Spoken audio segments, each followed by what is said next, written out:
जय हिंद दोस्तों, स्वागत है आपका मेरे चैनल इनसाइड न्यूज इंडिया पर। चीन भारत को लद्दाख एलएसी पर बैकफुट पे धकेलने की कोशिश कर रहा था, मगर लद्दाख एलएसी पे पीछे हटना तो दूर, अब भारत की नजर पूरे तिब्बत पर टिक चुकी है। गलवान घाटी की घटना होने के बाद से ही भारत ने चीन के खिलाफ कई तरह के सैन्य फैसले लेने शुरू कर दिए थे। कई तरह की मिसाइल टेस्ट भी किए थे, यहाँ तक कि ब्रह्मोस और भारत की सबसे घातक मिसाइल अग्नि सीरीज की मिसाइलों की भी टेस्टिंग करके उन्हें डिप्लॉय कर दिया था। ये सब चीन को बस एक संदेशा देने के लिए की गई थी, और वो था कि अगर दोबारा गलवान घाटी की घटना की तरह कोई घटना हुई तो बात सिर्फ लिमिटेड वॉर तक नहीं बल्कि फुल स्केल वॉर तक पहुंच जाएगी। चीन के लिए एक बड़ा डिसएडवांटेज ये है कि भारत के साथ युद्ध में वो ठीक उसी पोजीशन में होगा जिस पोजीशन में 1971 के भारत पाकिस्तान युद्ध में पाकिस्तान था, और जिस तरह उस समय के ईस्ट पाकिस्तान या फिर आज के बांग्लादेश पाकिस्तानी एडमिनिस्ट्रेशन जिस तरह ईस्ट पाकिस्तान पर अत्याचार कर रहा था, ठीक वैसा ही अत्याचार तिब्बत पर चीन कर रहा है।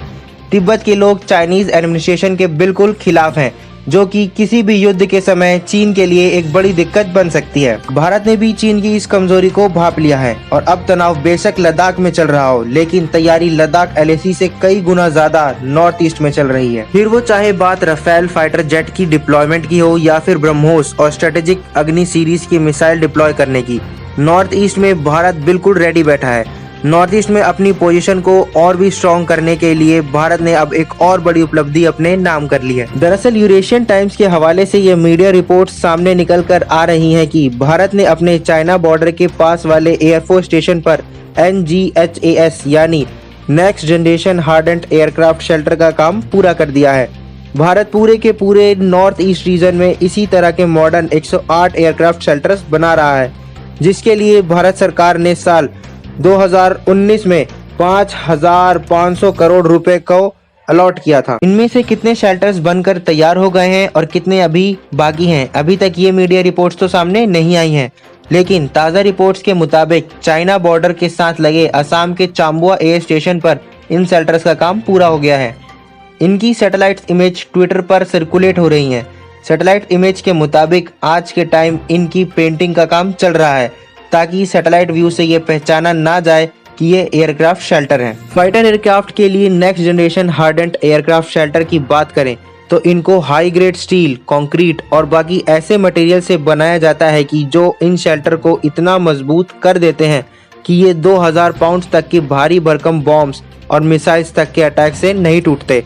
कुछ एक्सपर्ट्स का तो ये भी कहना है कि NGHAS की क्वालिटी इतनी हाई रखी जाती है कि वो कई बार न्यूक्लियर अटैक से भी बच जाते हैं। भारत ने अपने इन शेल्टर्स को इस तरह डिजाइन किया है कि इसमें सुखोई Su-30 MKI और राफेल दोनों फाइटर जेट्स बड़े आराम से फिट हो जाएं।